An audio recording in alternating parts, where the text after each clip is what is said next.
Well, it's time to take a look now at what's grabbing headlines with our second press review. Solange Moujin is here for that. Solange, you're starting off with warnings from the Ukrainian government that Vladimir Putin is now looking to split the country in two. Yeah, there is a plan for partition. That's the view of Kiev's intelligence chief, who's warned the West that Moscow is looking into creating a scenario kind of like the North and South Korea one after World War II. And as the Times of London tells us, this plan for a split is because Russia isn't in a position to be able militarily to swallow the entire country. Yet, as Vladimir Zelensky told Russian journalists, budging on Ukrainian sovereignty is out of the question, even if he said he's willing to hold a referendum on neutrality and Russian language restrictions. Medusa, the Russian site that's based in Latvia, ran with this story, but as the New York Times tells us, in the interview itself, which was an address of sorts to the Russian people, caused a censorship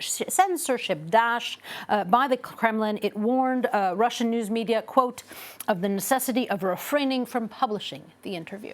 Now, I imagine indeed, Solange, that you won't find much mention of this in the Russian press. Yeah, the tightening of censorship screws seems to have worked. As we see in Kommersant today, there is no mention of the interview. It's focusing instead on Joe Biden's speech in Warsaw, while the State Department has backpedaled, saying it has no intention of ensuring regime change in Russia. Biden's saying that, quote, that Putin, quote, cannot remain in power was, for the Russian paper, the U.S. president's, quote, most scandalous speech ever.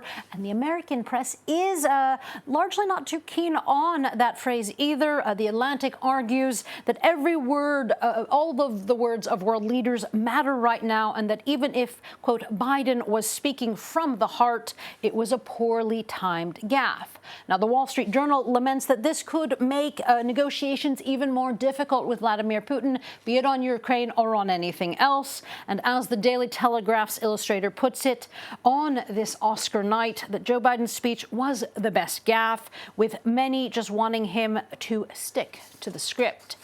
But the Washington Post's columnist Max Boot disagrees with this. He writes that gaffe or not, such a comment will go down on the right side of history, as will the first line, he says, of Biden's speech, where he quoted John Paul II with the words, "Be not afraid," a reference to, quote, the West being again engaged in a great battle for freedom, end quote.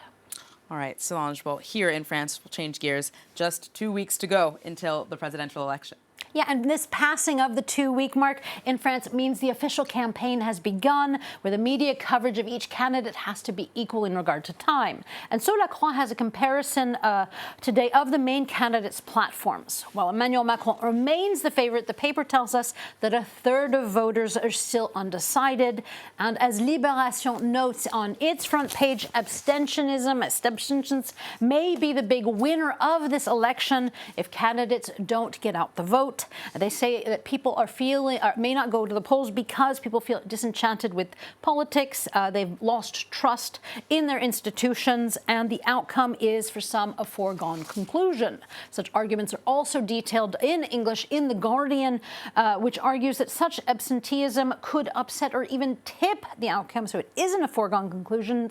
And the candidates are actually trying to surf that potential. As Le Monde tells us, the far left's Jean-Luc Mélenchon, who's currently in third place, says, quote, victory is within reach. He's trying hard to upseat Marine Le Pen to make it to the top two and avoid what he calls, quote, a low-cost second round that he says would be a Le Pen-Macron do-over matchup like the last election. All right, Solange, now to the Oscars, where many of us have been clicking the rewatch button.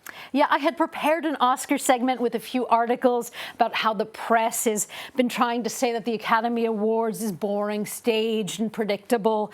For example, CNN told us before Coda won, which it did, that it would get Best Picture because, quote, it offends precisely no one. Or the New York Times that posits that the Oscars are a drag because movies and Hollywood glory are dying out in favor of TV. But then, as Variety explains, Will Smith, for better or worse, made our draws drop as he slapped host Chris Rock on live television for Rock's making a joke about Smith's wife and her hair loss due to an autoimmune disease. Now, it turned the ceremony, as the New York Post puts it, into a smash hit, with Smith winning the Best Smacktor role. Smith actually did win the Best Actor role after the now famous slap. And in a tearful speech, he apologized for it, saying he hopes to be a protector and a vessel of love. And this is where things went slightly deeper because reactions to this viral moment are so varied. As The Guardian explains, there's scorn, admiration, and a lot of shock, as well as discussions of the normalization of violence, toxic masculinity, the pressure of being a role model, especially as a black man. Analysis pieces and different angles are popping up, of course, but I think it is safe to say that the incident is a reminder that on live television, pretty much anything can happen at any time. It's not necessarily a good thing, then. No, sometimes it isn't, but definitely sometimes it makes our jaws drop. That's right. Solange Moujin, thank you very much.